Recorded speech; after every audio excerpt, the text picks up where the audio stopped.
was going to be like, oh my God, should I just go? The answer is yes. Yes, Kathryn, just do it. Hello. Hi, everyone. Welcome to I Scream, You Scream. We are your weekly scoop of the most chilling histories, mysteries, and paranormal perplexities. My name is Kathryn. I'm Gina. And it's a new month. It's the first week of August. Welcome. For the next few weeks, we are going to be telling stories that are absolutely outrageous. We will be eating outrageous ice cream as well. We will go into detail about what our flavors are here in just a second. But before that, hello. If you already know us, welcome back. If you want more from us each month, go on over and join us on Patreon. Also, this episode is sponsored by Clobear Money Coach. If you're ready to start investing but unsure how exactly to get started, visit getlazynow.com. Until then, grab a spoon and let's dig in.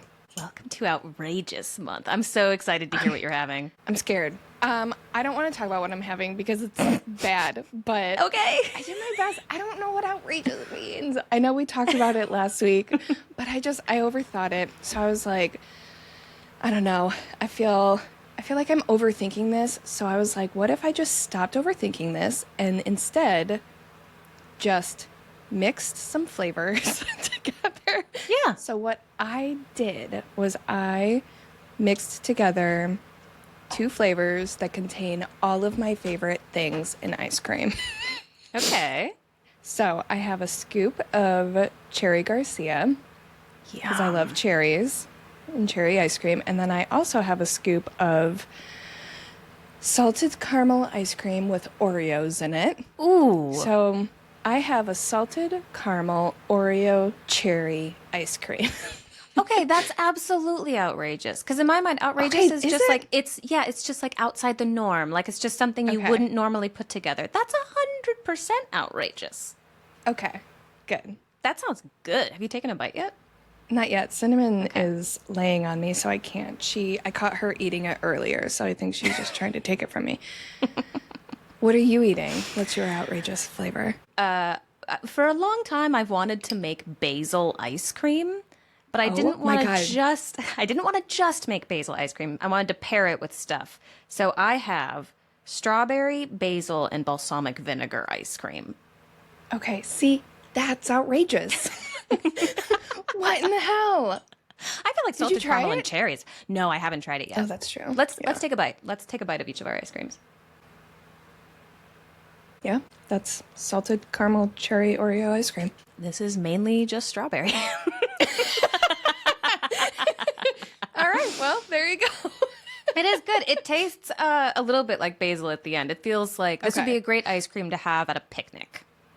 I was going to say basil is a little scary because a little bit goes so far. Mm-hmm. So I feel like strawberry with a little bit of basil is good. Is it like refreshing? Very refreshing. This would be an excellent milkshake. Not getting the balsamic vinegar at all, though. I might try putting... Okay, I was trying to think of what else you had in there. Yeah. I've heard that people do olive oil as a topper on ice cream sometimes if they want like a little savory note. I don't know if people do like a balsamic vinegar glaze on top. I've never heard of that, but I don't know. I've never tried it, but maybe I'll do that next time to see how it tastes. I don't know. This is the month to experiment, I guess. True. I never thought of olive oil on ice cream. I love an olive oil cake. Oh my God. Me too. My brother's coworker made an olive oil orange cake last year for Christmas, and I just took that loaf right home with me. Oh my God, that sounds so good. Yeah, he was sharing it with me. He like offered me a slice, and I just like slowly kept eating it. He was like, "Do you just want that?" I was like, "Yeah, I'm just gonna take this home." He was like, "Okay." It's like, thanks for sharing your cake with me. Yeah, it was because so it good. stays so moist. And then what I love about olive oil cakes is that like the crust of the cake gets it's like the top of a cupcake. You know how they're kind of sticky? I love that texture. So good. But then it's 10 out of nice 10. and fluffy on the inside. Mm-hmm. But still very yeah. Oh. I love episodes where we talk about baked goods. I know, it's only a matter of time before we have to change the title of this podcast to Ice Cream Baked Goods. Ice cream baked goods. I bake, you bake. That just sounds like a stoner podcast. I was going to say, that's a different podcast altogether.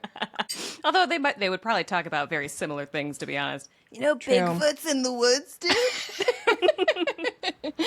True. All right, well, my ice cream's gone. That was delectable. Yeah, that was good. Well, listen, everyone. We have a doozy of an episode for you, so we're going to skip past all the chit-chat and get right into it. Gina, hit me with it. Okay, you're going to regret saying that.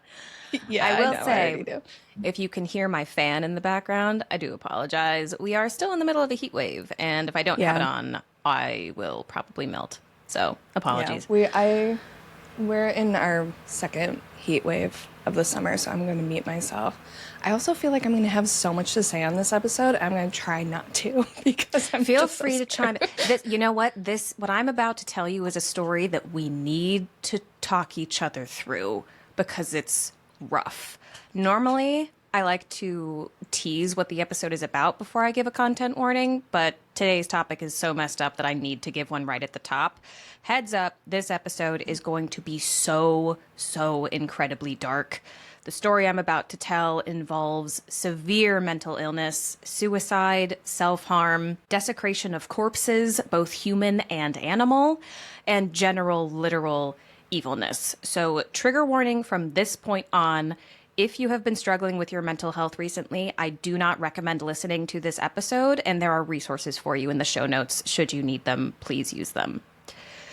So today, Kathryn, who is stuck with me and forced to listen, I'm going to be telling you about the Norwegian black metal scene in the 80s and 90s, and specifically how a group of teenagers started a domino effect that led to several violent deaths, multiple imprisonments, and a series of now infamous church burnings.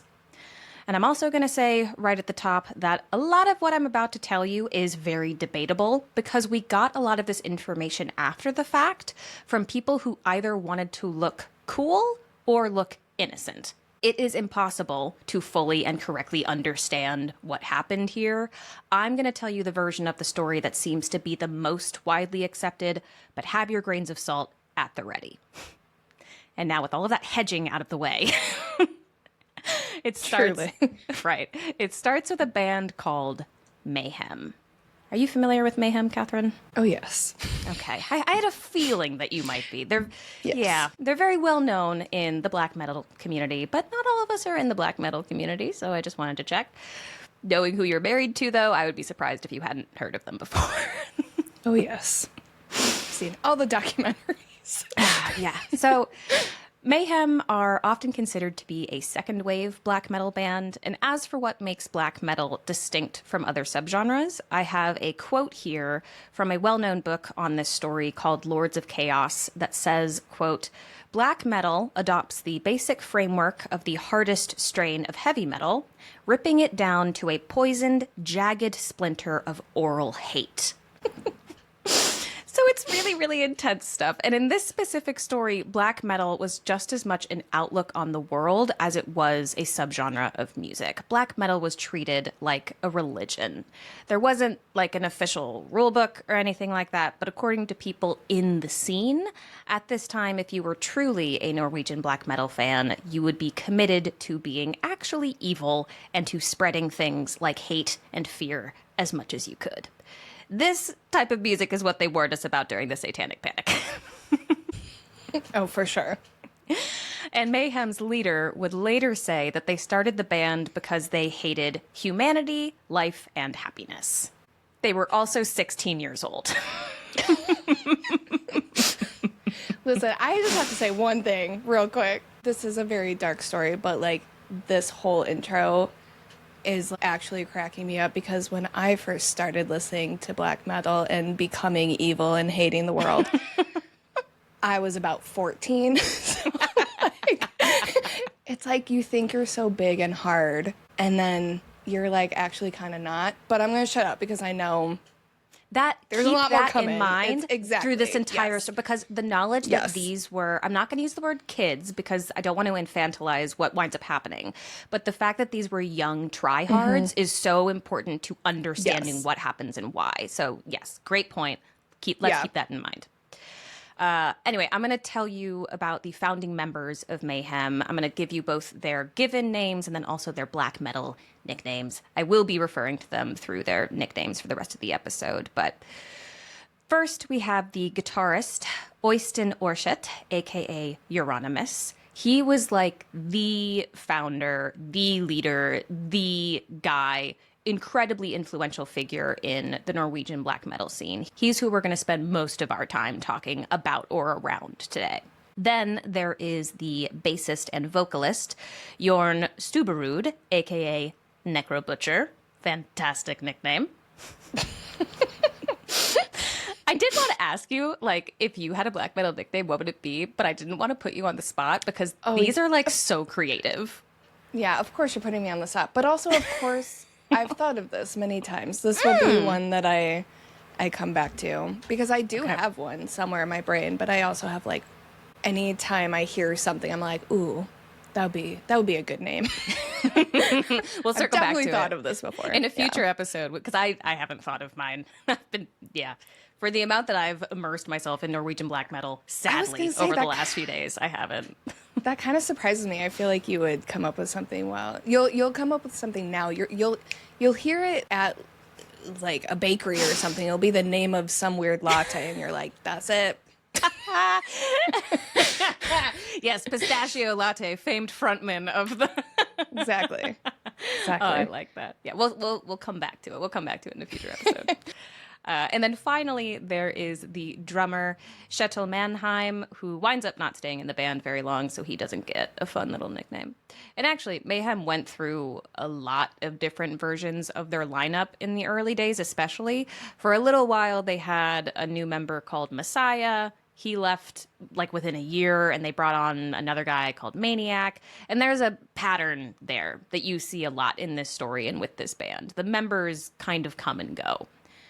Anyway, Mayhem released their first EP called Death Crush in 1987, and that's when they started to kind of build their name a little bit more.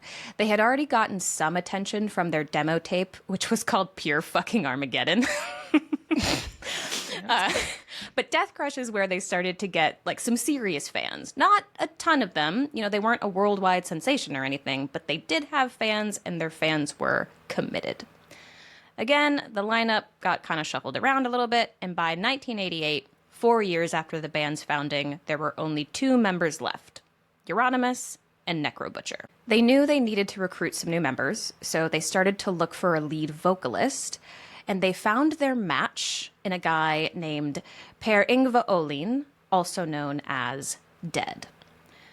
Apparently, they first got into touch with Dead when the band received a package from him that contained a demo tape, a letter, and a dead, crucified mouse. Yeah. Does sound absolutely horrifying, but like for Mayhem, he aced the interview. Yeah. You know what I mean? Like 100%. Yep. Yeah. And they hired him shortly afterwards to join the band. Dead was a really, really interesting guy, so I do need to tell you a little bit about his life before he joined the band. He was Swedish. He was born close to Stockholm in 1969, and he was around the same age as everyone else in the band. At the time, he was like 18, 19, kind of thereabouts. And he was obsessed with death, as his name might suggest. It is said that this started when he was 10 years old, and he had to be hospitalized for internal bleeding. Dead claimed that this was due to an ice skating accident, but his brother would later say that actually Dead was bullied really badly at school and that the injury was inflicted by another kid. Either way, Dead was hospitalized for this, and the injury was so bad that he was clinically dead for a short period of time. And this is said to have kicked off an all-consuming fascination with and obsession over death. And by the time he joined Mayhem, this was a massive part of his personality, along with absolutely crippling depression. People who knew him at this time almost unanimously describe him as a really shy person who was pretty hard to get to know, but who was very obviously dealing with extremely intense mental health issues. These days, people speculate that he actually had Cotard syndrome, which is a condition where an individual believes they are actually already dead, or that they don't exist, or that parts of their body, like their organs, don't exist. Have you heard of Cotard syndrome before? No. It's a wild one. Because you can also, there's parts of it where you, or versions of it where you believe you're immortal and can't die. That makes sense. I didn't know about that theory. That I feel like totally checks out for Right? this guy. Yeah, 100%. 100% That's agree. wild. And I've never heard of that before. he was never diagnosed with it in life. It's like much more of a recent thing that people have started drawing a line between him and Cotard syndrome. But he did display behaviors that strongly suggest that he was struggling with a version of this. Yeah, that For makes example, sense. in 1990, Euronymous, Dead, and another member who was a drummer named Hellhammer, they all moved into a house in the woods together. And Dead started doing things like burying his clothes outside for weeks at a time and then digging them up and wearing these like decomposed, rotting clothes while they were playing shows. Also, once while he was on tour, Dead found the corpse of a dead crow, and he started carrying it around in a plastic bag and smelling it before going on stage so that he could sing, quote, with the stench of death in his nostrils. He also once asked his bandmates to literally bury him alive so that he could look as pale as a corpse. His bandmates were not super into doing that, so instead Dead started using corpse paint, which is exactly what it sounds like. It's where you paint your face to look like a corpse. It was and is still very popular within black metal, and Dead is often credited as being the one to popularize it. Like, it was already kind of a thing to a certain extent before he started doing it, but according to his bandmates, what set Dead apart from other people doing corpse paint is that he wasn't just doing it for like funsies or to look tough. He legitimately wanted to look as close to a corpse as he possibly could. And things were just as messed up on stage as they were off stage. The band started having pig heads on stage during shows and other stuff that was designed specifically to be disgusting. And the idea here was that, like, if you're a true black metal fan, you'll stick around. Like, you won't mind decaying pig brains being thrown at you during a show. So it was an attempt at like filtering out the wannabes, getting rid of the posers, while at the same time making the people who stayed feel like they were part of this really special, exclusive, chosen community that not everyone was tough enough to be in. And Euronymous in particular was really, really good at getting people to feel special. Very like, I got a lot of cult leader vibes when I was researching Euronymous. He was like very gatekeepy, really pretentious, and he was also described as like very stern and picky about who he gave his approval to. And that lack of approval made people crave it. If you could get on his good side, you were accepted into the scene. But if you were on his bad side, he would go out of his way to make you feel other or like a piece of shit. And we see this a lot in his relationship with Dead. After a while, they really started butting heads, and living together in an isolated house in the middle of the woods didn't really make it any easier. There's a story about how one time Euronymous was playing synth music really loudly, because funnily enough, Euronymous was really into like German electronic music, something not that doesn't get mentioned a whole lot.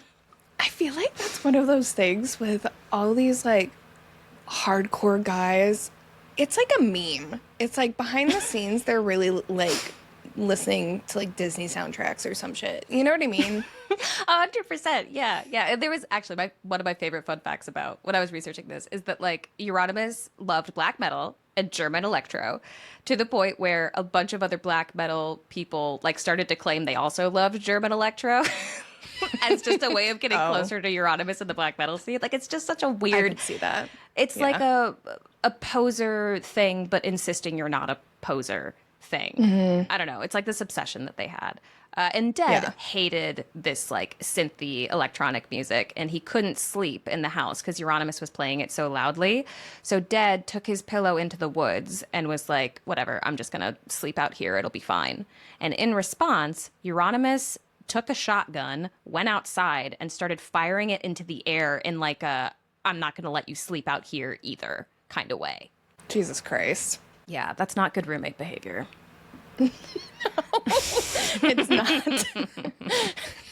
But even on a broader level, like there's a lot of speculation that Euronymous kind of wanted Dead to feel like shit because he thought it was good for the image of the band. Like they weren't supposed to be a group of happy people. The whole point was to go against that. And in Euronymous' mind, who better to represent Mayhem than someone who talks about dying all the time and like literally cuts himself on stage and things like that.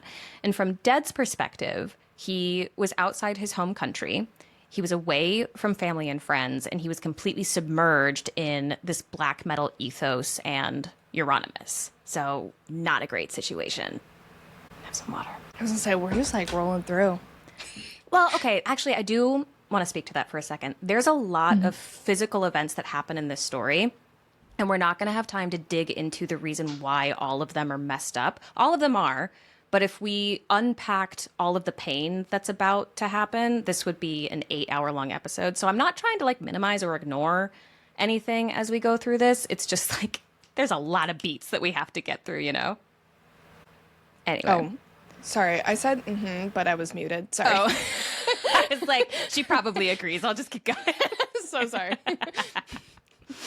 Anyway, Yes. On April 8th, 1991, Dead wound up taking his own life at the age of 22. Euronymous came into Dead's room to see that he had slit his wrists and shot himself in the head. And when Euronymous saw this, he left the house, bought a disposable camera, and then came back and took pictures of Dead's body.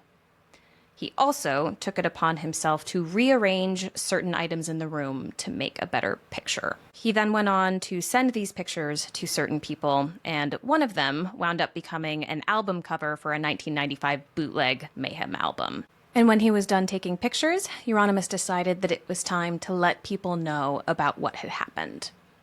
One of the people that he called was Necrobutcher, who was still in the band, he just like wasn't living at the house. And in that call, Euronymous referred to Dead's suicide as, quote, really cool? If that tells you anything about Euronymous' attitude towards that situation. Yeah, that's so awful. It's not good. Because a lot of people think that to Euronymous, Dead's suicide was less of a tragedy and more of an opportunity to promote the band. Euronymous started making claims that Dead had killed himself because of the posers and what he called trend music. And I don't have the full quote in front of me, but when you look at it, the way that Euronymous says it, he says something like, black metal used to be all about the color black and leather and spikes, and now all these teenagers are wearing jogging suits, and that's why Dead killed himself. Like, he says it with more complexity than that, but that's the essential argument that he's making. It's a very shallow argument, and it's really incredibly horrifically sad. Euronymous also let rumors fly left, right, and center about what had happened with Dead's body. And the most well-known rumor, which does appear to be true, is that Euronymous took pieces of Dead's skull and made them into necklaces that he gave to those he deemed worthy. Which I will not be doing to you when you die. Sorry. Oh, man. I know. I'm so sorry. Among other things, he also encouraged a rumor that he almost cut Dead's arm off to put it in a display case, and the only reason he didn't is because he thought the police might wonder where the arm was. It's like, I have responses to all of these things. I'm just not, because I, like, literally fucking can't with all this. I just can't. Yeah. This is one of those stories where you have to sit and stare at a wall for a few hours so afterwards. Bonkers. It's so bad. And especially the one with the arm thing. I feel like that's so representative of their logic as well, because on the one hand, they're these like hard, bloodthirsty, tough guys, but then they're also really afraid of authority. And I don't want the police asking where the arm went. And it's like, you know what I mean? 100%. But if you said that to them, there would be bloodshed. Because how dare you say that they're, afraid of anything, 100%. let alone authority. Yeah. There is, in the book Lords of Chaos, a lot of it is comprised of interviews with either members of Mayhem, ex-members, or people that were just in the black metal scene. And the way a lot of them speak, specifically a guy named Varg, who we will talk about a lot later, it's very similar to... Oh my God, I'm so sorry in advance. A lot of the quotes are very, like, almost... It sounds like how a politician would respond to things like that. Like, they are... I don't want to use the word talented at skirting around giving actual answers, but the mental gymnastics these boys were doing, Olympic level. It is like the epitome of, I'm going to say this word and then explain it. It was all just like a performance or an act, but one that had actual real consequences. Mm-hmm. And, like, I don't know if they knew it was all just a performance or an act. You know what I mean? Like, I don't know how to describe that any differently, but it was just like the bravado Yeah. and everything was like, hello, that's just not the way the world works. Like, what are you doing?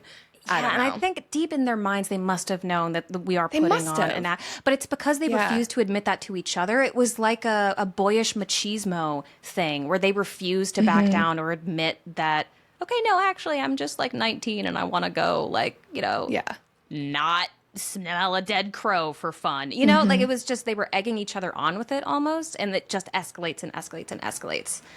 Yeah. And all of this obviously is completely messed up and horrendous, and it wound up causing Necro Butcher to leave the band because he was so disgusted with the way that Euronymous specifically handled Dead's passing. And this left Euronymous and Hellhammer as the only two remaining members of Mayhem. You know what scares me even more than ghosts? My bank account, and especially saving for retirement. If you feel the same way about your own retirement savings, fret not, little spoons, because we've got something to save you from yourselves. Our friend of the pod, Chloe, aka Chloe Bear Money Coach, and founder of the Lazy Investors course, is teaching women how to build wealth without turning into a finance bro. If investing feels confusing, overwhelming, or just downright terrifying, download Chloe's free investing guide at getlazynow.com. It walks you through how to build wealth the lazy way, which I can personally attest to because I've been using her services for many years, and you all know how lazy I like to be. Effort, gross, hate it. If you hate it too, visit getlazynow.com to grab the free investing guide from Chloe Bear Money Coach. That's getlazynow.com.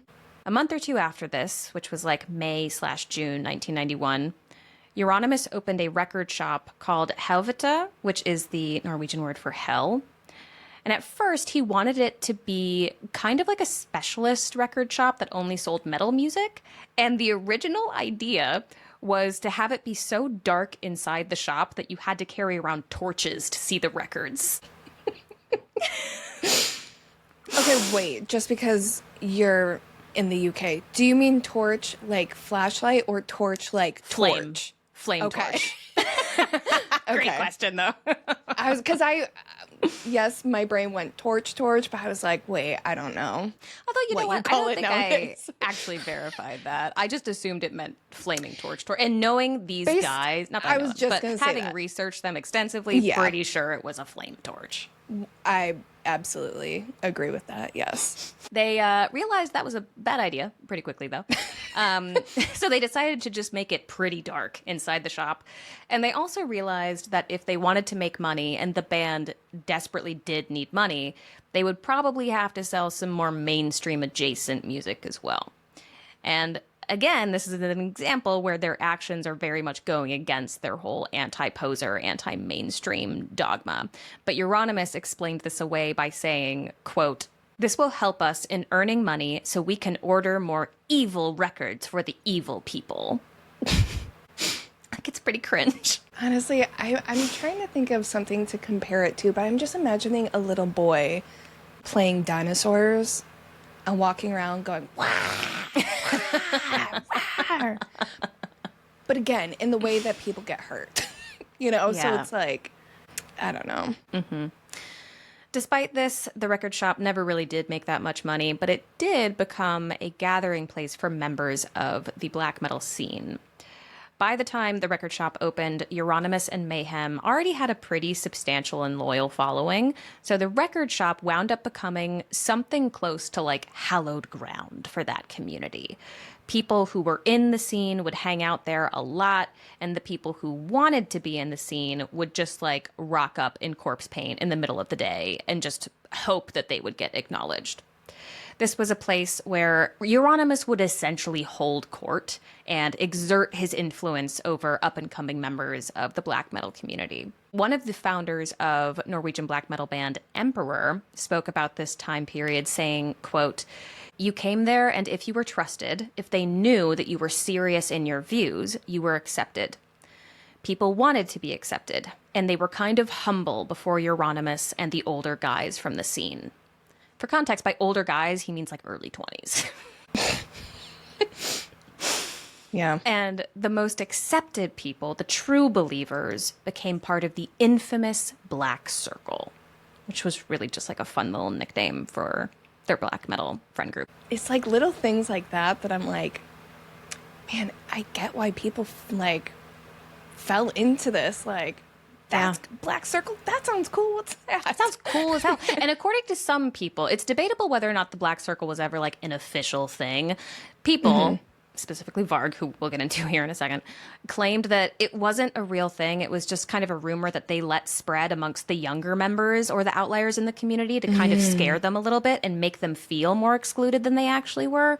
So don't know if they had like Black Circle cards or something. Who the fuck knows? Yeah. But there was an inner and an outer circle. We can think of the inner circle as the Black Circle.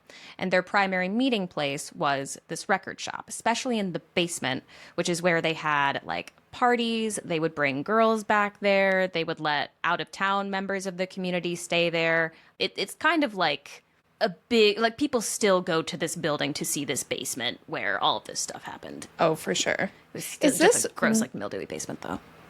Where is this? Is this the one in Oslo? It's in Oslo, yeah. Okay, yeah. Yeah.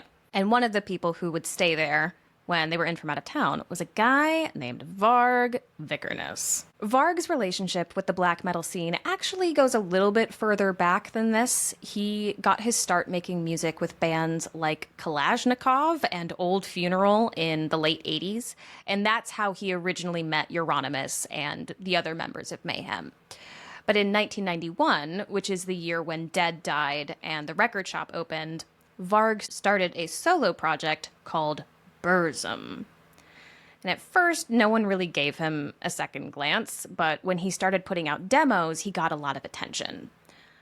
I myself am not really a black metal fan. Maybe you can speak more to this, Kathryn. But for people that are, I've heard that Burzum is considered to be like phenomenally good within the genre. Yeah, Burzum, to my knowledge, I am not super familiar with all the names. I do have to say this. I am a fan of black metal. Because of the story, I have to say, I'm not a fan of these guys. Yeah, yep, fair. Hopefully I don't need to say that about myself due to what's gonna happen. But like, just have to say that.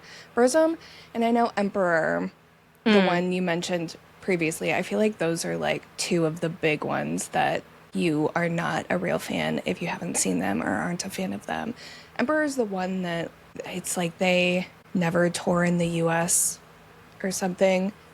Honestly, might be due to crime. I don't know. I don't want to fall down that rabbit hole.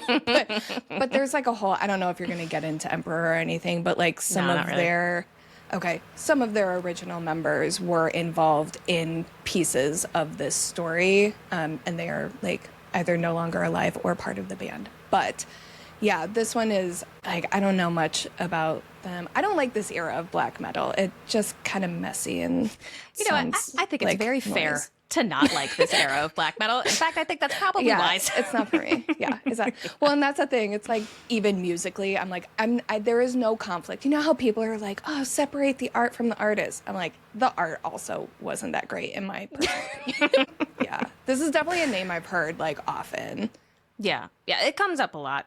Emperor, to your point, is also an absolutely massive one. My favorite fact about Burzum, in fact, my only fact that I get any enjoyment from, is Varg, who went by the stage name Count Grishnak, he was a massive Lord of the Rings nerd. He was just like a fucking dweeb.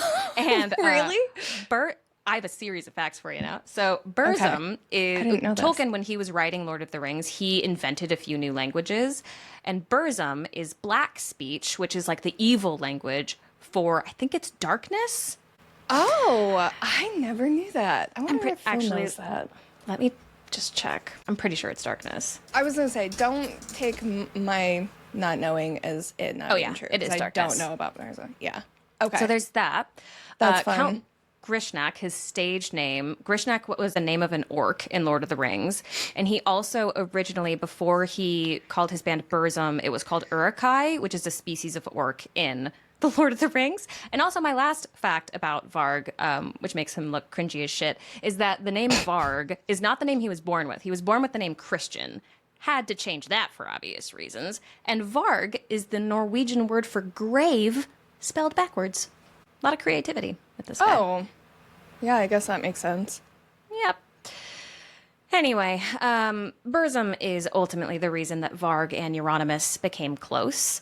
And Burzum, and therefore Varg, got signed to Euronymous' record label, Death Like Silence, which originally was called Poser Corpse. I'm sorry. I just these guys are just ridiculous. I'm sorry. And you do kind of gotta you gotta take the laughs where the story gives them. That's the thing. Yeah, I have to be very clear. All of my laughter is just confusion and discomfort erupting from my mouth. Because I'm just what is this? It's incredibly uncomfortable. Varg was actually from Bergen, where we have been both together, you and I. Yes. Not to do anything Varg related. Except, you know what? I'm going to take that back because we did go see that same church. We literally had an entire Norwegian black metal day. I'm sorry. Yeah. Nope, that's true. We had black metal Thanksgiving. Forgot about that. That was But I'm going to say it wasn't specifically Varg. It was black metal. I was going to say it really had nothing. Our personal experience had nothing to do with Varg. Fuck that guy. We had I don't know. We were in Norway. We had to have a black metal day. Some stuff. Yeah. Well, he was from Bergen, where we both have coincidentally, for unrelated reasons, been. And whereas Euronymous, like we spoke about, his record shop was in Oslo. And that meant that whenever Varg wanted to visit this record shop, he would have to take a 6 to 7 hour drive. So when he did come, he would stay, at least for a little while, at the record shop. He would sleep in the basement. And to give you an idea of the kind of person that Varg is, because I'm realizing I'm talking a lot of shit and I'm not really citing my sources, he would later brag that Dead shot himself with ammunition that Varg had sent him as a Christmas gift. He's also a fucking neo-Nazi, literally been brought up on charges of inciting racial hatred and glorifying war crimes. He is anti-Semitic, he's homophobic, he is violent, and he has gone on record saying that he supports Hitler. Fuck this guy. There were a few others in the scene very similar to him. I'm not trying to paint him as an outlier or an anomaly here, but for what comes next, it's important to understand that Varg specifically is a garbage person. Because this guy, at this point in the story that we're talking about, became the darling of the black metal scene, and more people started getting influenced by him and his beliefs. You looked like you wanted to say something. I wasn't sure. No, I do want to say something. It's just I want to just talk about how much we hate Varg. So you've covered that. He's a piece of shit. He's a little bitch, and I don't use that phrase lightly. When you read the interview, he's the most infuriating interviewer in the world. Picture the most pompous, full of themselves, 100% certain they are right, but within a breath of a sentence, they will contradict what they're saying and say something so outrageously stupid that it's almost impossible to call them on it because their brain cannot comprehend basic information. And then if you do try to respond, they will just come back with something so much more outrageous that it's oh, you cannot be even reasoned with. Pretty much the type of person who would be an anti-Semitic neo-Nazi piece of shit. They all are like that. You have to be in order to think that way. Mm-hmm. He fits the stereotype. And at this point, he was in his late teens, which just makes everything worse. Great. Yeah. Great. So it seems to be kind of generally accepted that this kicked off a bit of a rivalry between Euronymous and Varg. Varg was gaining a lot of attention and a lot of respect very, very quickly. And Euronymous was used to being the guy. And now there was another guy, and Euronymous' power was being destabilized. It's hard to say what Varg and Euronymous' relationship actually looked like at this point with 100% certainty, but it came across to me like they both recognized why the other one was respected within the community, and they were both green with envy over it. Oh, yeah. You know what I mean? They did the thing where, outwardly, to anyone looking in, they would seem to be buds and they would treat each other just fine. But every interaction they had was some, underhanded, clumsy attempt to, out-evil each other. That's such a good way of putting it. It was like, how dare you be more hardcore than me? Right. There's no way. Yeah. And they were just egging each other on and on and on and on. And unsurprisingly, this coincides with a sharp uptick in crimes associated with the black metal scene. Euronymous started bragging that the record shop was actually furnished with things they had stolen from churches. Nearby graves started getting vandalized, and some people in the scene started receiving threatening messages, which both Euronymous and Varg claimed to have sent. And the obsession with being truly evil thing started to become more pervasive at this time as well.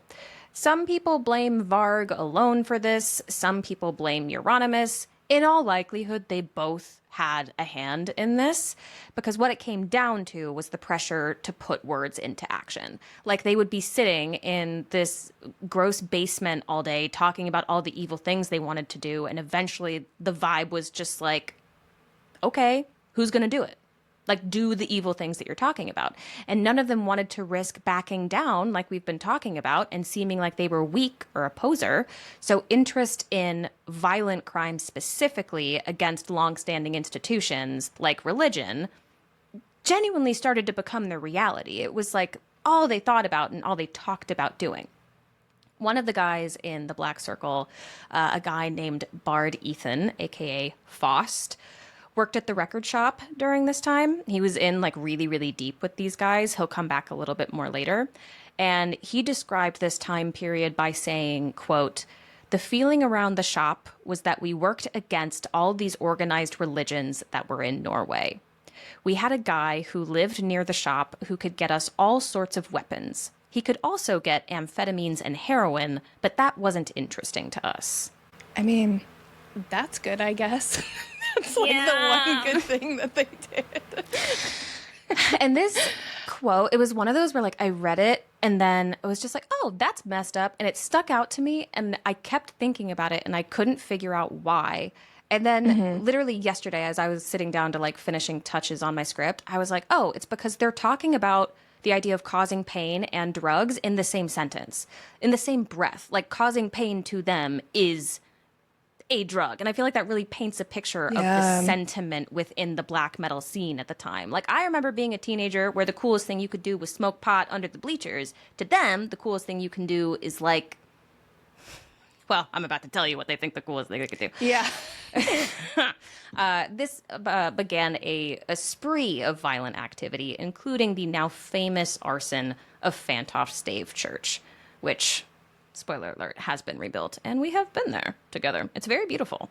It is. I think about those pictures of you there whenever I think about, like, in your colorful sweater that you were wearing. Yeah, I was wearing my rainbow skull sweater that I love so much. It was so cozy. I got it on that trip. Yes, you did. Yeah. Oh, yeah, you did. That was Ragged Priest, wasn't it? Oh, yeah. Yeah. Oh, yeah. I remember that. Yeah, good times. And it is. So this church is, we can both attest to this. It's like in a very kind of out of the way place that if somebody wants to burn it down, there's a very low likelihood of them getting caught at this point. I don't suggest you try burning it down now. That would be very silly of you. Yeah. But at this point in time, it's kind of easy to be there on your own and isolated where no one's going to see you do it. And for context, stave churches are a very old type of wooden church. The one that we're talking about dates back to the year 1170. And at one time, there were as many as 1,200 stave churches. By this point in the story, there were fewer than 50. So they were already seen as massively important from a historical preservation perspective specifically, especially in Norwegian culture. Stave churches do pop up in other areas of the world, but it's primarily seen as like a Norwegian thing. And around 6 a.m. on June 6th, 1992, Fantoft Stave Church caught fire. And because it was made almost entirely out of wood, it went up very, very fast. When all was said and done, the only things left were parts of the framework, a stone from one of the walls, and the cross at the altar. The rest was completely burned to ashes. It is very, very strongly suspected that Varg was behind this, At one point, he was charged with this, but there wasn't enough evidence to find him guilty, so he's never truly been held accountable for it, even though it's like pretty accepted that he's the one who did it. Also, this was not the first church that Varg attempted to burn down. He made one other attempt about a week before this one, but the church that he picked was primarily made of stone, so didn't really work out for him. Yeah, that's different. That's a different material entirely. Yeah, but see, he's learning. He learns over time. Yeah, well, there you go. There's something. There you go. And just as a quick side note, because I did think this was really interesting, they, like I said, rebuilt Fanthof Stave Church. You can still visit it. But when they decided to rebuild it, it was really, really difficult to do because Norway hadn't built a stave church in centuries at that point. Mm-hmm. And so they kind of had to relearn culturally, like how to build a stave church, which I think is really, really cool. That. I didn't know that there were so few. I knew that it had dwindled significantly, but I didn't know that it was less than, would you say 50? Yeah, it was less than 50. Yeah. I didn't know that That's either. wild. I thought there were way more of them. Yeah. Well, it's become such a symbol, you know, because there's so few, I guess, presumably. Yeah. Yeah. Yeah.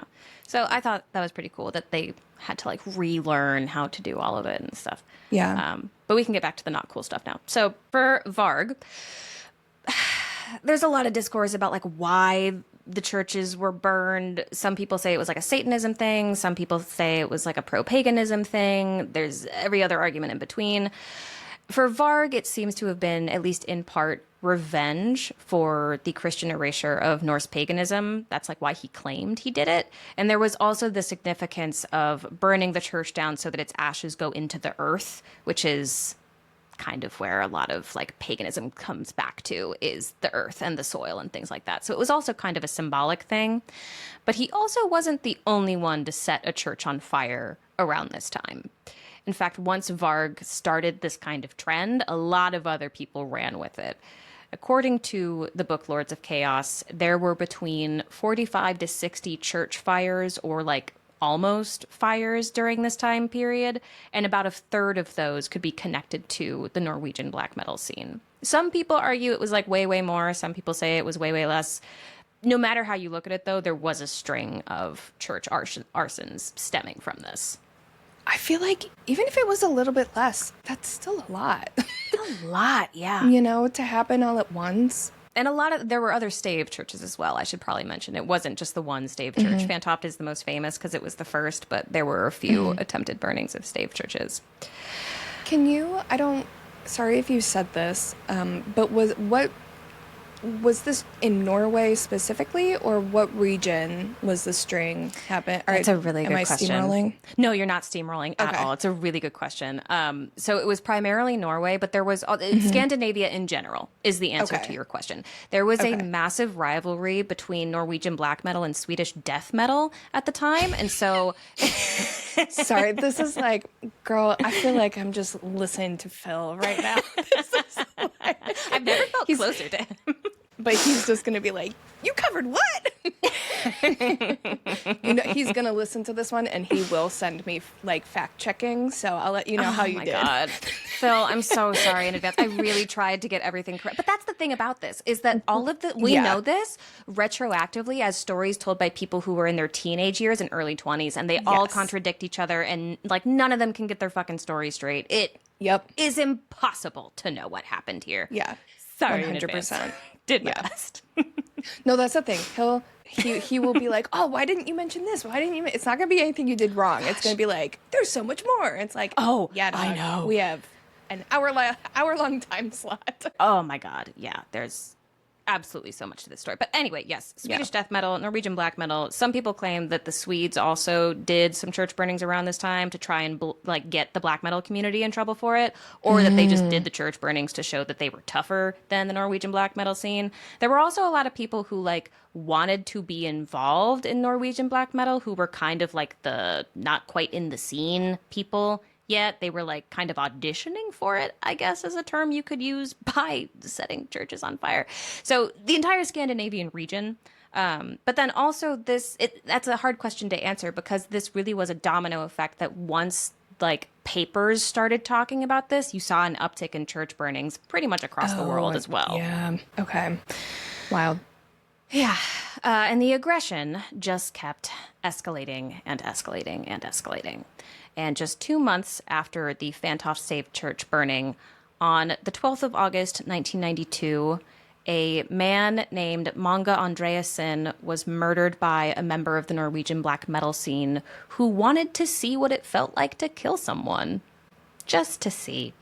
The murderer was Faust. We talked about him a little bit earlier. He worked in the record shop with Euronymous. He was visiting his mom for the weekend, and according to him, he was out taking a walk when Magna propositioned him for sex. Faust went into the woods with this guy and then stabbed him 37 times. And then just to make extra sure he was dead, because he started to walk away, and then he was like, I don't want this guy waking up and like tattling on me. He came back and kicked him in the head a bunch of times. Oh my God. Yeah. Ugh. He would later say, quote, "It's not easy to describe why it happened.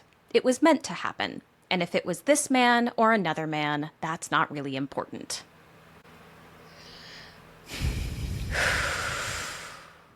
Magna's body was found 2 days later by someone who was out for a run, and by that point, Faust had already left town. He had gone back to the record shop. Police were at a complete and total loss. They didn't have any suspects because there was absolutely no connection between the victim and the murderer, which we now know. And that pretty much made it impossible to draw a line to Faust. Not to mention he didn't live around there. He was just visiting his mom. He had gone back to Oslo by this point. Meanwhile, while the police are starting to investigate this murder, Faust is safe and sound back in Oslo with his buddies, and he had already told Varg and Euronymous what he had done, much to their pride and approval. And it's crazy, again, to read like the interviews with people who knew about this before everything came out and there started to be consequences, because the way they describe hearing this news, it's like Faust said, "Hey, I killed someone. Here's how I did it." And the only thought in their brain was like, excellent. And then they move on with their day. There was no critical thinking about it, at least from the interviews. And just 2 days later, Faust, Euronymous, and Varg burned down yet another church. Faust would claim that night the three of them, quote, "rode up to the mountain to watch it burn. It was very beautiful and exciting. When we got back to the record store, we could hardly sleep." Like, they talk about this shit like they're kids on Christmas morning, 2 days after one of them committed a murder. It's chilling. That's my thing. The idea of, like, going up to a mountain and seeing a glowing fire, like, that is a romantic image. Set upon the backdrop that it is on is, like, just so chilling and gross that we're painting this beautiful image of this incredibly aggressive and violent thing. I don't know. I don't know what it is. It's too much for me. I find it very frustrating. It is way too much for me. Frustrating is a good way. It's incredibly frustrating because they keep getting away with it. Like, they just do thing after thing after thing after thing. And they are learning that there are no consequences for their actions because they're not getting caught. They're not being told anything other than, "Great job, we now like you even more." You know, they're just seeing nothing from it. And that made them, or I imagine it made them, feel pretty invincible. And so they kept getting bolder faster.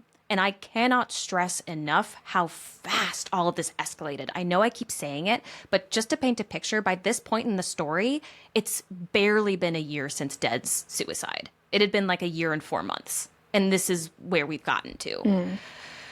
So they kept burning churches. Varg himself was involved with at least one more church burning that year that we know of. And eventually, Varg felt so untouchable that he decided to take things to the press.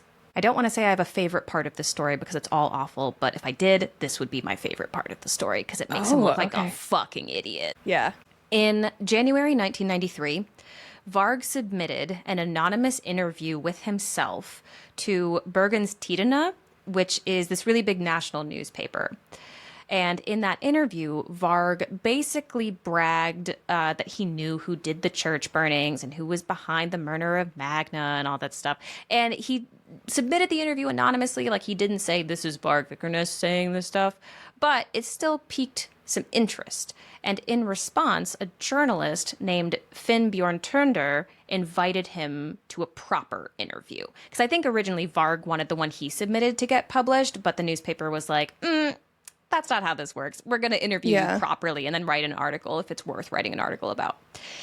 And so this journalist invites Varg to an interview, and Varg responds by basically saying, like, yeah, you can interview me. Let's meet at this apartment building late at night, and if you call the police, we'll shoot you. And the journalist was like, okay. Because I think he could see through the, like, try-hardness of all of this. Yeah. And so journalist was just like, yeah, all right. He shows up, they do the interview, and Varg's intention in this was basically to get as much clout from all of these crimes as possible, albeit anonymously, without admitting his own guilt. He thought he was going to be like all clever and outsmart this journalist and like scare the public without having to own up to anything he did. It reminds me of how they say that like serial killers will show up at the scene. Yeah. It's like that. Like they don't need people to know it was them, but they need to know that people know about it, you know? Mm-hmm. Yeah. And like when serial killers get away with the first few kills, that's when they start getting sloppy because they're it all comes back to that haughtiness and untouchable feeling that this type of person gets, where they're just like, fuck you, you're stupid, I'm smart, la la la. And it's like, well, you just admitted to everything though, because you were so desperate to brag about it. And this dude got too cocky, and he forgot what happens when you're dealing with actual grown-ups who are good at their job. And the journalist tripped Varg up really, really fast and basically got him to disclose information about the arsons that had not been made available to the public, therefore flagging him as someone who was directly involved, which I just love picturing that happening. That's Eat wild. shit, Varg. And by the time the article came out, Varg had already been arrested. Although, ironically, he was actually not arrested because of this interview. He was arrested for unrelated reasons. Because basically... Man, that always happens. Sorry, that literally always happens. Mm-hmm. Why can't we just arrest people for what they did? I think in this case, it's because the time between when this interview happened and he got arrested for the other thing, there was physically not enough time for, like, the interview to have, like, been an arrestable thing for the police. Yeah, it was very, very shortly afterwards. Like, by the time Varg was already in custody. But anyway, so he... This is so fucking stupid. The police had seen some flyers for Burzum's next mini album, and they noticed that there were pictures of the burned Fantoft Stave Church on the flyers. And they were like, that's weird. We still don't know who set that fire. I wonder who took those pictures. And so they went to the address on the flyer, and Varg was there. Classic. So they arrested him for questioning. And so he was in custody when that news article with that interview of him came out. And the police were like, hey, was this you doing this anonymous interview, knowing things you shouldn't know about this arson case that we have arrested you to question you about? And Varg was like, no, that wasn't me in the interview. What are you talking about? And so the police called the newspaper people, and the newspaper people were like, yeah, we have 4 witnesses saying it was him. Sweet. Varg is absolutely pathetic, but this is sad. You would think that this is like the, they've got him part of the story, or at least that they've got one of them and that you can get some semblance of justice. No, this is the one I mentioned earlier where there was not enough evidence, and so Varg was released. But the story of how he got caught, I do take some pleasure in. Yeah. Now, that newspaper article brought a lot of attention to the Norwegian black metal scene. And this is when the interconnectedness of the crimes and the general, like, we love evil attitude of the whole thing started hitting the mainstream gaze. And this included a lot of attention from the police and other members of the press, which Euronymous was not thrilled about, to say the least. So around the time that Varg was released from custody, Euronymous actually closed the record shop.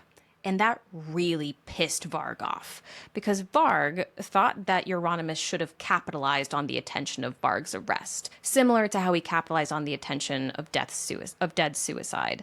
And Varg thought that by closing the shop, Euronymous had made his incarceration pointless.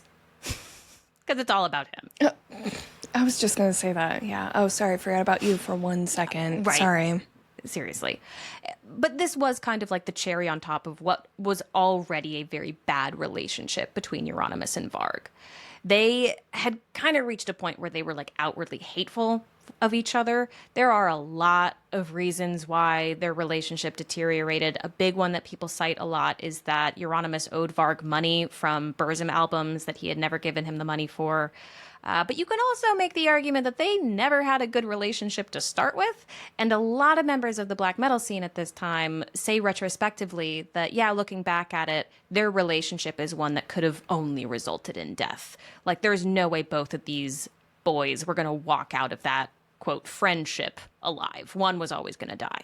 The fact remains that on August 10th, 1993, just a few months after his release from police custody, Varg murdered Euronymous. He had a guy named Blackthorn drive him from Bergen to Oslo, which is, again, a very, very far drive, so this was, like, considered to be a premeditated thing. And once Varg was there, he went to Euronymous' apartment. We will never, ever know what happened there, but Euronymous' body would later be found outside the apartment with 23 stab wounds, including 16 stabs to the back. Oh, God. Varg would later claim that he was acting in self-defense, but he would also say, quote, "The whole time he was trying to run away, so I had to stab him in the back." I'm sorry, what? Yeah, so you can choose whether or not you believe the self-defense argument. Personally, I don't believe a single word that comes out of this man's mouth. But at this point, the police didn't know it was Varg. And in the days that followed, the police launched a massive investigation into Euronymous' death, and that involved interviewing his known associates, aka a lot of the black metal scene. And once the police started applying pressure, it didn't take long before they all started ratting each other out. It reminded me a lot of the Rod Farrell episode that you did. Like, me too. Is that what you were thinking? 100%. Because it's like young yes. people who talk a big game, and then as soon as they're confronted by an authority figure, they just crumble. It's because in all of these stories, there are so many stories like that, especially with young adults and teenagers. They literally, their brains are not fully developed. It's like, what are you doing? Just stop it. This is the frustration I get when, I don't know, it's so frustrating. It is incredibly frustrating. There's no way frustrating. you're not going to get caught because you don't have a full brain to even use. It's not even that you're not using your brain. It's like, you literally have no idea how stupid you actually are.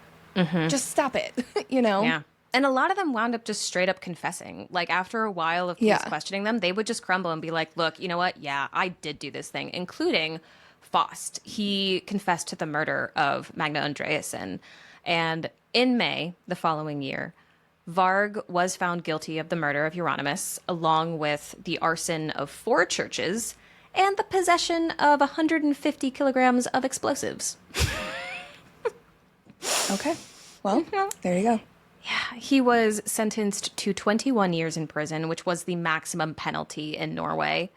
Blackthorn, the guy who drove him to Oslo, was also sentenced to 8 years as an accomplice to murder. Faust was given 14 years, and then there were a few other arsonists that were given short sentences as well. The month that Varg was found guilty, the Mayhem album, I'm going to try my best to pronounce this, sorry, Phil, De Mysterious Dom Sathanas? I think it means the mysteries of Satan. I don't know. It was a Mayhem album. You did a great job. Thank Whatever you so much.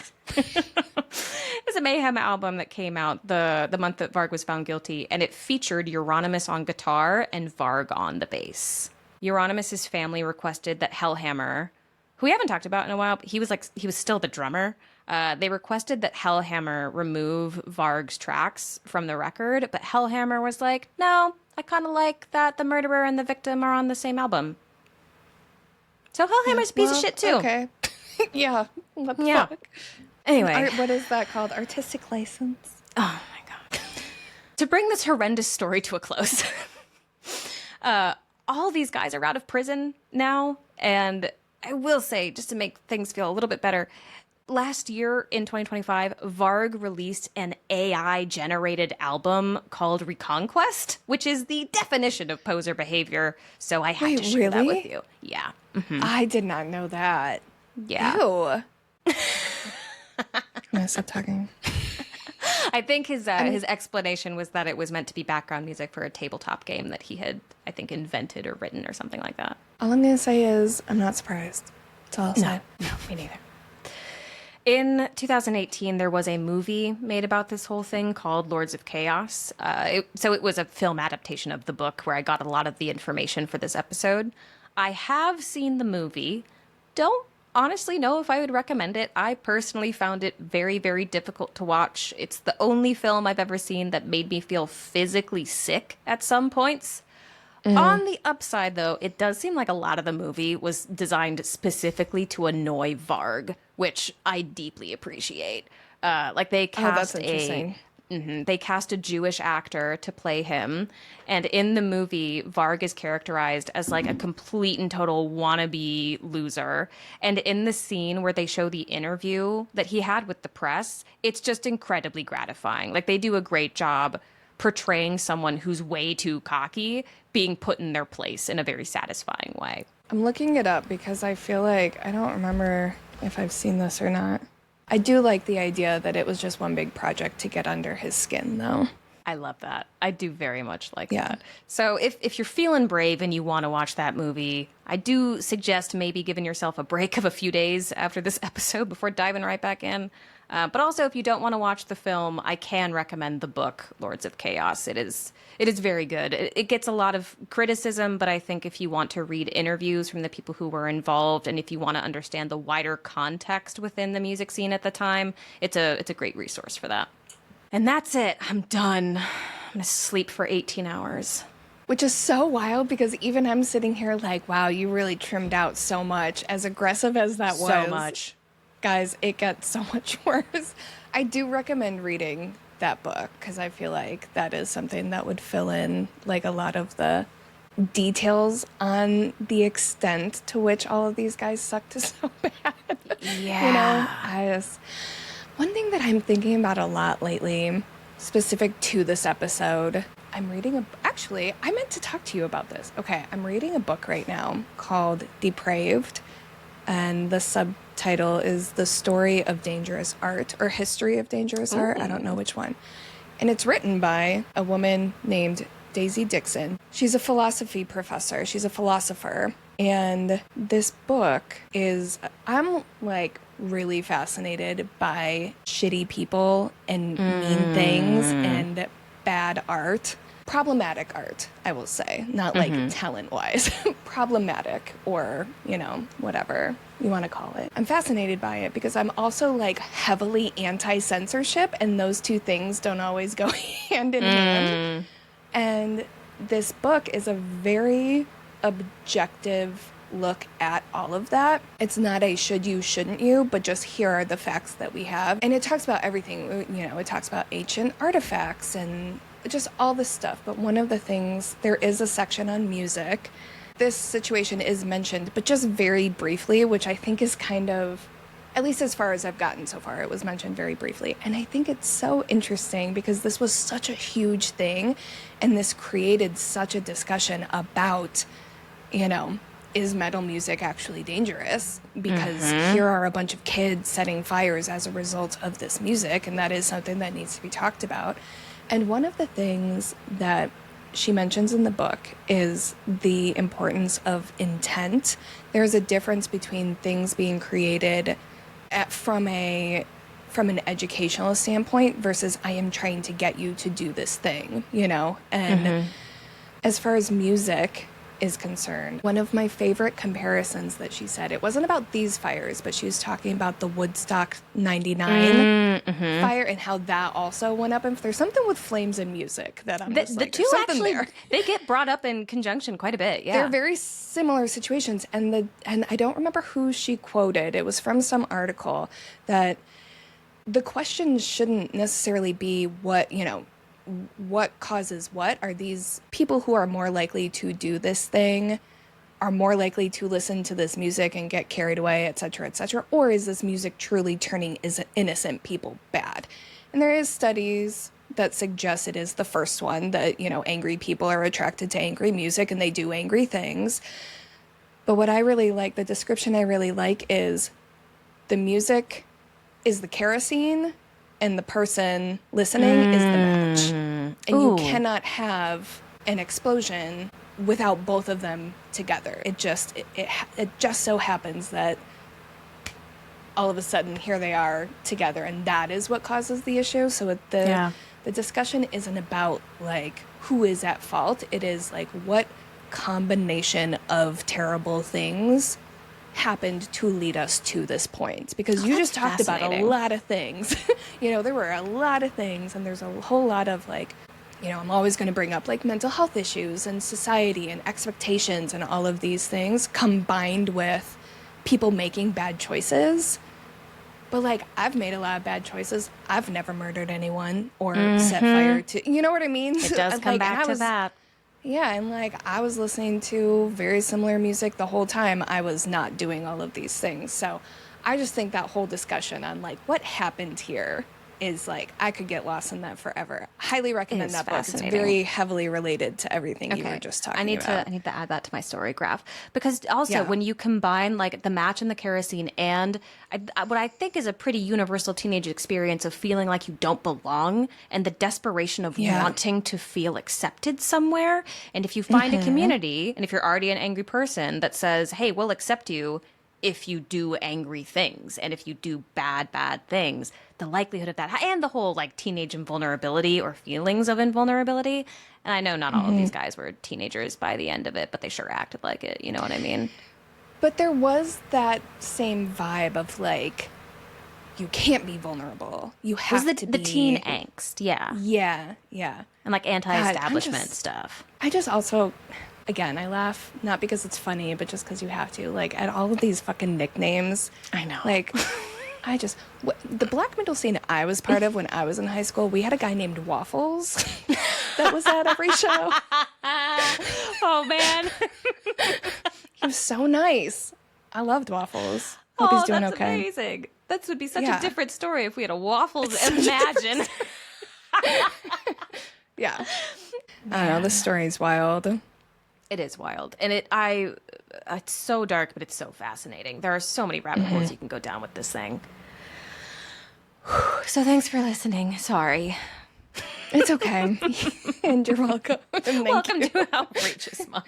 Welcome to Outrageous Month. Guys, we have to record mine in just a few days here, and I still can't decide what I want to do because, unfortunately, so many of the most outrageous stories are so dark, and that's why they stick with you and are so outrageous. So I'm trying my best to think of one that's not. But I think you did a good job. I think you did a very good job not making it as depressing as it actually is. Just to paint a picture for everyone for how deep this goes. But yeah, you did a great job. And hopefully I decide what I want to do to follow this one, because this is gonna be a hard one to follow. Well, I think no matter what, no matter what, I think the next one will be an emotional improvement, I'll say. I don't know, man. Oh no. I was gonna do MK Ultra. Oh Jesus. I know. I'm literally between MK Ultra and Chernobyl. Holy shit, Kathryn. Gina, you. Okay, you're right. You're right. You did this one. I did do this. Okay. This is what I'm saying. Okay. Jesus. Yeah, we'll see how that goes. In the meantime, we are not going to do a scary on top because we're just not. Yeah. We're tired. And my episode was long as hell. Yeah, this was a long one, and I just want to transition into next week with a clean slate. So we'll do that. But yeah, if you guys do have a story or any feedback, or if you have thoughts on this episode, please let us know. icecreamyouscreampod@gmail.com. We would love to hear any stories or information that you all have. If you want more from us each month, join us on Patreon. And please leave us a rating and or review wherever you listen. That really helps us out. And until next time, Little Spoons, keep it cool. Keep it creepy.